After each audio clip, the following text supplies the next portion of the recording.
Speaker साहब, जो इस पार्टी के साथ जुल्म हुआ है, मैं आपको बता दूं, पिछले गवर्नमेंट में भी हमारे लोगों को शहीद किया गया। हमारे कराची में जो इलेक्शन होल्डर थे, टिकट होल्डर थे, उनको भी नहीं छोड़ा। हमारे कोयटा में हमारे ये बैठी हुई हमारी बहन, इसके भाई को शहीद किया गया। हमारे कासिम खान को शहीद किया गया। हमारे कुचलाग में, हमारे चमन में कोई हमारी ऐसे लोगों को नहीं छोड़ा गया जो आवाज उठाते हैं यकजहती का और कौमी तहरीक का। असद खान को शहीद किया गया, जो आपको पता है अभी इसी गवर्नमेंट में इस मुल्क के खिलाफ साजिशें होती है, इस धरती के खिलाफ साजिशें होती रही, हमारे पार्टी के खिलाफ साजिश होती रहती है। हमको चुप करने के लिए इस तरह के हरबे इस्तेमाल होते हैं।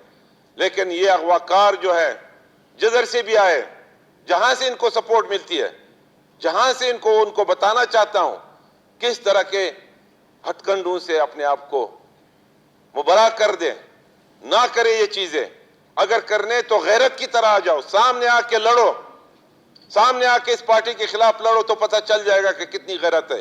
पीछे से वार करना जो है ये गिदड़ों का काम है, ये शेरों का काम नहीं होता है। इस बेचारे को बांध करके, प्यासा रख करके, भूखा रख करके, तशद्दुद ज़दा लाश को फेंक करके कौन सी गैरत है, कौन सी मुसलमानी है, कौन सी इंसानियत है? कभी दुनिया में देख लो, इस तरह का मैंने नहीं देखा। हुआ है, मेरे साथ हुआ है, मेरी पार्टी के साथ हुआ है, हजारों कारकुनों को शोधा देके, लेकिन उनको मार देता तो अच्छा होता सामने से। मैं कहता हूं, मैं देख नहीं सकता था इसकी लाश को, कसम से कहता हूं कि इस तरह था कि उसको पता नहीं किस तरह रखा, ये कैसे लोग थे। लेकिन ये बात करना चाहता हूं कि हमारी गवर्नमेंट, वजीर आला से लेके होम मिनिस्टर साहब बैठे हुए, आईजी साहब बैठे हुए, 40 दिन तक हम इनके साथ राबिते थे। इन्होंने कभी भी हमारे साथ वो गफलत नहीं की कि हम उनसे कोई सवाल उठाएं। लेकिन इतना कहता हूं कि इन्होंने हमें तसल्ली दी कि हमें कुछ टाइम दे दो, हम उन अगवाकारों को अपने अंजाम तक पहुंचाएंगे। हम इसी तसल्ली पे कल हमारे जनाजे पे होम मिनिस्टर साहब आए थे। हम इनके मशकूर हैं कि उन्होंने वहां पे अपने ख्यालात का इजहार किया, और इसी तवक्को के साथ, इसी वादे के साथ कि हमें 4 से 5 दिन हफ्ता दे दें, हम इनको 10 दिन दे दें, हम इनको 15 दिन देते हैं। इतनी भी सुनाई में आया है। होम मिनिस्टर साहब खुद बयान करेंगे अपनी जुबान से कि एक बंदा गिरफ्तार हुआ है।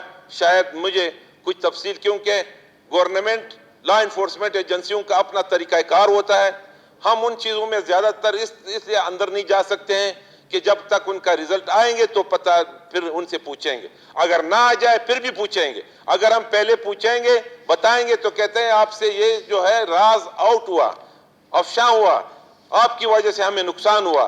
तो हम टाइम देते हैं और ये तवक्को रखते हैं कि इंशाल्लाह इन लोगों को जिन्होंने, और हमें ये सुनाई दिया हुआ है, सुनाई में आया हुआ है, हमारी नॉलेज में आया हुआ है कि एक बहुत खतरनाक गैंग है जो उन्होंने कोयटा में एक कारोबार बनाया हुआ है। ऐसे शरीफ लोगों को उन्होंने अगवा किया है, उनके बच्चों को अगवा किया है, जो वो बेचारे गवर्नमेंट तक नहीं पहुंच सकते हैं, और वो अपनी इज्जत के खातिर उनको रेंसम देते हैं, उनको तावान देते हैं, अपने बच्चों और अपने भाइयों और उनके खातिर। मैं चाहता हूं कि हमारे आईजी साहब से हमारी ये तवक्को है। आईजी साहब को मैं समझता हूं, इतना हमने उनकी तारीख पढ़ी है कि वो एक अच्छे ऑफिसर हैं जो यहाँ पे आए हुए हैं, एक दबंग किस्म का ऑफिसर है। हम ये समझते हैं कि यहाँ पे जितने अगवाकार हैं, यहाँ पे हमारे वजीर आला साहब बैठे हुए हैं, हम इनसे कहते हैं कि यहाँ पे जो लैंड माफिया है इनके खिलाफ एक्शन होना चाहिए। यहाँ पे जो बगैर लाइसेंस के हसला बरदार यहाँ पे जो काफिले फिरते हैं उनके खिलाफ एक्शन होने चाहिए। हम इन पे गवर्नमेंट हमें इन लोगों को तहफ़्फ़ुज़ देना चाहिए। हम आवाम के नुमाइंदे हैं और यहाँ इस ऐवान में बैठे हुए हैं इस लॉस के साथ कि हम उनकी जिंदगी की हिफाजत करेंगे, उनके बच्चों की हिफाजत करेंगे, ये हमारी जिम्मेदारी है। और मैं होम मिनिस्टर साहब से इतनी आखिर में कहता हूं कि आप अपने इस जुबान से इन जो वादा किया था उस पे अपने लॉ इन्फोर्समेंट एजेंसियों को अपना इतनी तेजी से उनको अमल दरामद करने की जो है वो ऑर्डर दे दें, उनको ये जो है हिदायत जारी कर दें कि जल्द से जल्द से इन पे ऐसा इबरतनाक सजा होनी चाहिए कि हमारे इस बलूचिस्तान में फिर कोई इतना जुर्रत ना करे कि यहाँ पे अगवा हो, यहाँ पे उन लोगों को ऐसा जो है इतने जुल्म से, इतने बेदर्दी से उनको जो है शहीद करने की जो है जुर्रत ना करे। मैं आखिर में अपनी तरफ से और अपनी पार्टी की तरफ से और पूरे ऐवान मेरे साथ होगा कि अल्लाह उनकी शहादत को कबूल करे ان کے خاندان کو جو ہے صبر جمیل عطا کرے. یہ ہماری پارٹی کا بلکہ میں کہتا ہوں یہ پورے بلوچستان کا غم ہے. اور ان کی اگر آپ ان کی جو ہسٹری دیکھیں, ان کی لاش کو دیکھ لیں, تو میں کہتا ہوں آپ لوگ جو ہے یقین نہیں کریں گے کہ یہ کیسے درندہ صفت لوگ تھے جنہوں نے یہ کیا. اور یہ بھی آپ سے گزارش کرتا ہوں کہ یہ جو اظہر خان اور شہناز بی بی کی طرف سے جو قرارداد آیا تھا, میں یہ کہتا ہوں کہ ہم اس کو کہتے ہیں کہ اس کو مشترکہ قرارداد کی شکل میں منظور کر کے سورہ ایوان کی طرف سے منظوری ہو.